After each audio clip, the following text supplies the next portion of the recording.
Welcome back to our channel, ladies and gentlemen. Thank you very much for choosing our show. Now, ladies and gentlemen, the oppression, suppression, dictatorship, and the massacre of innocent Tanzanians have been condemned by leaders and several bodies in the world. The United Nations Human Rights Commission condemned the killings, and they warned that Tanzania risked degenerating further. I remember Guterres said that Tanzania must now follow the path of reconciliation and dialogue. I remember the European Union Parliament also said that what happened in Tanzania is an exercise that falls short of glory of being termed as an election. It was shambolic. Just yesterday, the US Senate Foreign and Relations Committee also said that they want to review their relationship with Tanzania following the injustices. Now, what caught my attention is even SADC, the Southern African Development Community, a body that has been so inept, has been supporting all these dictators, also realized that the whole world had walked out of Samia Suluhu, and they've also followed suit. They have criticized and condemned what happened in Tanzania, and they are saying that most of the Tanzanians were disenfranchised, and their conclusion is that exercise was shambolic.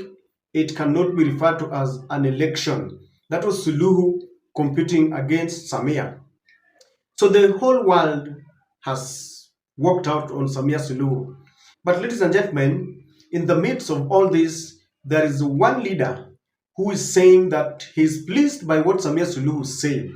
I'm talking about Muhoozi, who's the son to Yoweri Kaguta Museveni, the president of Uganda. Now, General Muhoozi, in one of the X-handles that is associated with him, is saying Mama Suluhu Hassan, president of Tanzania, is fast becoming one of my favorite leaders in Africa. No nonsense and extremely decisive. Asante sana mama. Now, Muhoozi is the son to the president of Uganda, another leader who is full of dictatorship. You know, Muhoozi's father has been at the helm of affairs for over 30 years. Now, it is on record that Museveni once said that the problem with African leaders is overstaying in power. Now, I understand that one day he was put to task why he had overstayed in power, and he explained that the problem now is not just overstaying, but that leaders overstay without vision. And according to him, he's got a vision for Uganda, and therefore there's no problem if he stays there until death sets them apart with leadership. General Muhoozi is also a young man who is said to be positioning himself to take over the leadership of Uganda after the death of his father. He's part and parcel of the military, being very ready to guard the presidency, guard his father, protecting that leadership which he believes is theirs. And of course, maybe not, he could be the next president of Uganda. I don't know, by election, democratically, or by hook or crook. Now, ladies and gentlemen, we are being told that the atrocities that were meted on Tanzanians were being led by the Tanzanian Intelligence and Security Service. There is an allegation that this body, the Intelligence and Security Service of Tanzania, is being led by Mama Suluhu's son. Just like Museveni has the son at the helm of the military affairs, I'm told that Mama Suluhu's son is also part and parcel of the security. How true that is, I don't know. But ladies and gentlemen, it is very, very shocking that Muhoozi is celebrating the massacre, the deaths of innocent people. But I'm not really surprised, because that is exactly what the father stands for. That is what they are doing as the Ugandan military in Uganda. You've seen how they harassed Bobby Wine, they harassed Kizza Besigye, and I remember at some point Kizza Besigye was beaten up and red pepper was sprayed in his eyes. He was rushed to Kenya for treatment. It is also very unfortunate that when Kizza Besigye came to Kenya to attend the book launching event of Martha Karua, he was kidnapped from our own soil and he was taken to be tried with treason. I don't know where that case has reached, but he was kidnapped from our country. So, ladies and gentlemen, when Muhoozi talks about celebrating the deaths of innocent Tanzanians, I'm just telling you, I'm not really surprised. But as Africa, we must be worried about the future of our continent, because the emergence of neocolonialism is even worse than before independence, the pre-independence, because we thought we had our black leaders, but they are more dangerous than even the Europeans themselves.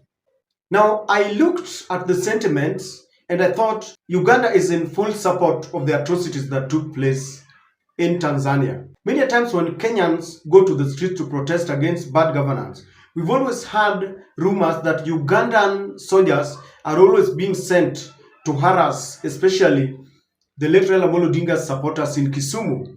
And there have been this rumor that they can always be noticed in parts of Nyanza.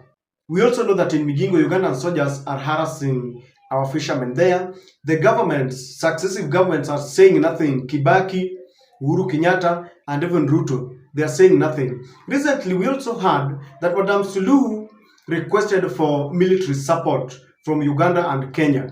Of course, they always fly out secretly. As we speak, we do not know whether our Kenyan soldiers were also ferried to Tanzania to try and deal with the protesters.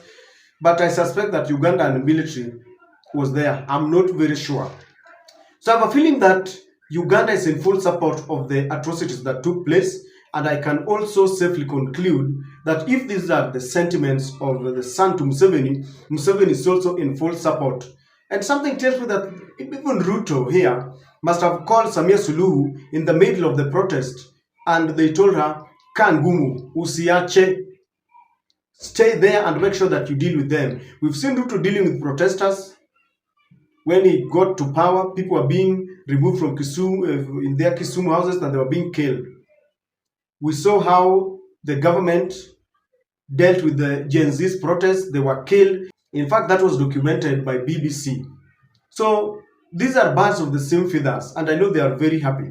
It is also a disaster that these are the younger generations that we expect to take over the leadership of Africa.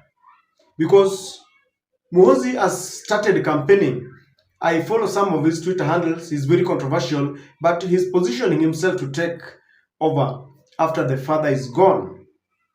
And if this is because I don't have anything against Muhoozi, but we expect that the younger generation would have a paradigm shift from the dictatorship that is being meted on countrymen. But they are also assisting. In fact, they are part and parcel of planning these killings. If he's part of the military, and I've seen the way the military is harassing the opposition supporters in Uganda, and these are the people we expect to take over, there is no hope for Africa. They want to perpetuate that dictatorship. And let me tell you, we always believe that elders are a little bit restrained. You can imagine that what Museveni is doing can be termed as restraint. What would happen if his son takes over Uganda? It will be a military rule the way it has been. Sometimes when Museveni walks around, I wonder whether he's going for war. Because he's being escorted by the military, and I'm wondering, surely, is he at war with the fellow Ugandans? And I think it is because of the atrocities that have been meted on people. And I think this young generation must also be stopped from ascending to power after the parents. Because this is a monarch. This is not where the father overstays in power, and when he dies, the son takes over. Really, that is not the way to go. Democracy demands that people go for an election. But until Uganda decides to break the system, from the courts to the body that manages election to the police, if that does not happen, then the son will take over, and there's nothing they will do. They will go for an election. It will be a shambolic election, just like it has always been, just like that one of Uganda. They will go on the street, they will be killed. But finally, the body that manages the election will declare him the winner. They will be told to go to the courts. That process will drag. By the time the courts decide, he shall be established as the next dictator in Uganda. Now, the other thing that will be working for him is that all the presidents around will support him. I can assure you, even the SADC is only talking. The African Union will pretend that they are condemning. But I'm sure those presidents who are issuing statements for the public to see, for the public to hear, have also called Samia Suluhu at individual levels, and I know they are congratulating them and telling them, Kangumu, So if Africa is not going to rise up, then the dictatorship is going to continue. I know the battle is far from being won, it is far from over, but Africa must rise up, because when you become so much full of yourself, you trigger emotion. That's what happened. You remember how Rajolina felt the wrath of the people. If Africa is not careful, then a day is coming when Africans will rise up, because this is now like the second liberation.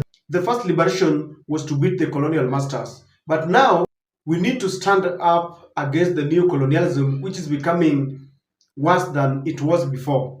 They perpetuate corruption, massacre, wastage. They don't want anybody to talk. They bury democracy.